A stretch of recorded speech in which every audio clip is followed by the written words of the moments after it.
खबरों में आगे बढ़ेंगे। आज भारत अपना 70वां गणतंत्र दिवस मना रहा है और इस मौके पर देश भर में जश्न का माहौल है। गणतंत्र दिवस का मुख्य समारोह राजपथ पर होगा, जहां देश की आन बान और शान का प्रदर्शन किया जाएगा। सेना की तीनों टुकड़ियों के जवान परेड करेंगे। भारतीय सेना के पास मौजूद हथियारों का दम दिखाया जाएगा। इसके अलावा इस बार परेड में ऐसा बहुत कुछ होगा जो पहली बार देखने को मिलेगा। पहली बार महिलाओं का दस्ता राजपथ पर परेड करेगा। ये मौका असम राइफल्स की बहादुर महिलाओं को मिला है। और इसके अलावा होवित्जर तोप और वज्र टैंक का भी पहली बार परेड के दौरान प्रदर्शन किया जाएगा। गणतंत्र दिवस के मौके पर दिल्ली से मुंबई तक ऐतिहासिक इमारतों को तिरंगे की रोशनी से सराबोर किया गया है। इस खूबसूरत सजावट को देखने के लिए लोग दूर दूर से पहुंच रहे हैं। इससे पहले गणतंत्र दिवस की पूर्व संध्या पर कल रात भारत रत्न और पद्म सम्मानों का ऐलान किया गया। 3 हस्तियों को भारत रत्न जबकि 112 दिग्गजों को पद्म सम्मान देने का ऐलान किया गया।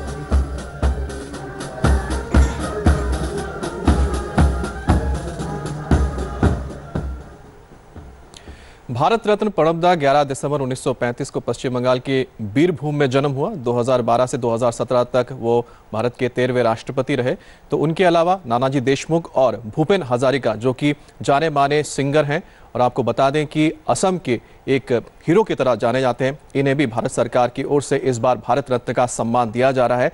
और इस पर कई सारे हम आपको बता सकते हैं कि रिएक्शंस भी आए हैं, उस भी बताएंगे। केंद्र सरकार ने गणतंत्र दिवस पर इन सभी को भारत रत्न सम्मान से सम्मानित किया है। खास बात यह है कि इस बार भारत रत्न सम्मान के लिए 3 नामों को चुना गया। इनमें पूर्व राष्ट्रपति प्रणब मुखर्जी, समाजसेवी नानाजी देशमुख और प्रख्यात गायक संगीतकार भूपेन हजारिका का नाम शामिल है।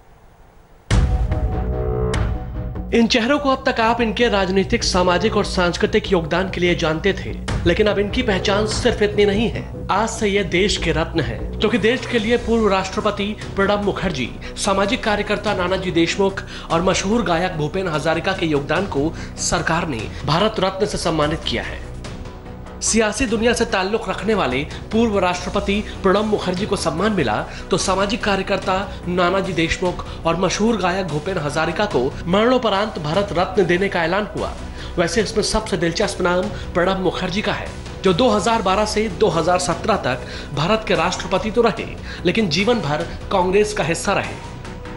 अब प्रणब दा के लिए भी ये जिंदगी का सबसे बेशकीमती लम्हा है, तो उन्होंने ट्वीट के जरिए इसकी अहमियत को बयां किया। मैं भारत के लोगों के प्रति पूरी विनम्रता और आभार की भावना के साथ इस महान सम्मान भारत रत्न को स्वीकार करता हूं। मैंने हमेशा कहा है और मैं दोहराता हूं कि मुझे अपने महान देश के लोगों से उससे कहीं अधिक मिला है जितना मैंने उन्हें दिया है। भारत रत्न के ऐलान के बाद पीएम मोदी ने जहां नानाजी देशमुख और भूपेन हजारिका को देश का सबसे बड़ा सम्मान मिलने पर ट्वीट किया, तो प्रणब मुखर्जी को भी बधाई दी। प्रणब दा अपने समय के सर्वश्रेष्ठ राजनीतिज्ञों में से एक रहे हैं। उन्होंने दशकों तक देश की सेवा बिना थके और निस्वार्थ भाव से की है, जिसने देश के विकास पर गहरा असर डाला है। बहुत कम लोग होंगे जो ज्ञान और बुद्धिमत्ता में उन्हें टक्कर दे सकें। मुझे खुशी है कि उन्हें भारत रत्न से सम्मानित किया गया है।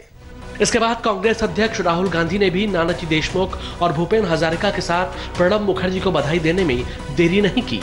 राहुल ने ट्वीट किया, प्रणब दा भारत रत्न के लिए बधाई। कांग्रेस पार्टी को गर्व है कि जनसेवा एवं राष्ट्र निर्माण में हमारे एक अपने के असीम योगदान को पहचान और सम्मान मिला है। इसके साथ ही कांग्रेस ये बताना भी नहीं भूली कि प्रणब मुखर्जी कांग्रेसी रहे हैं और कांग्रेस के नेता स्वतंत्रता संग्राम के समय के मूल्यों का आदर करते हैं। प्रणब मुखर्जी जी को भारत रत्न देने का हम स्वागत करते हैं। वो कद्दावर नेता हैं, देश के राष्ट्रपति रहे हैं। एक लंबे समय तक उन्होंने अपने राजनीतिक जीवन में देश की और समाज की सेवा की है। प्रणब जी विद्वान हैं और वो देश के प्रति अपने समर्पण के लिए जाने जाते हैं। उसके साथ साथ कांग्रेस के एक बड़े नेता हैं। खास बात यह है कि प्रणब मुखर्जी उन गिने चुने नेताओं में शामिल रहे हैं जो अपने राजनीतिक विरोधियों को दुश्मन नहीं मानते, सबसे संवाद करने पर विश्वास रखते हैं, भले ही वो विरोधी विचारधारा के हो। यही वजह है कि प्रणब मुखर्जी पिछले साल नागपुर में संघ मुख्यालय भी पहुंचे। जीवन भर कांग्रेसी रहे प्रणब का आरएसएस मुख्यालय जाना कईयों को चौंका गया, लेकिन प्रणब दा ने कहा कि लोकतंत्र में हमें सबके विचारों को सुनना चाहिए। वैसे प्रणब दा के सियासी सफर के साथ उनकी कामयाबियों का कारवा ही कुछ ऐसा है जो उन्हें बाकियों से अलग बनाता है। 83 साल के प्रणब दा का जन्म 11 दिसंबर 1935 को पश्चिम बंगाल के बीरभूम जिले के मिराती गांव में हुआ। वो 2012 से 2017 तक भारत के 13वें राष्ट्रपति रहे। 5 दशकों के राजनीतिक जीवन में कई अहम पदों पर रहे। इंदिरा गांधी के मंत्रिमंडल में रहे तो मनमोहन सरकार में भी।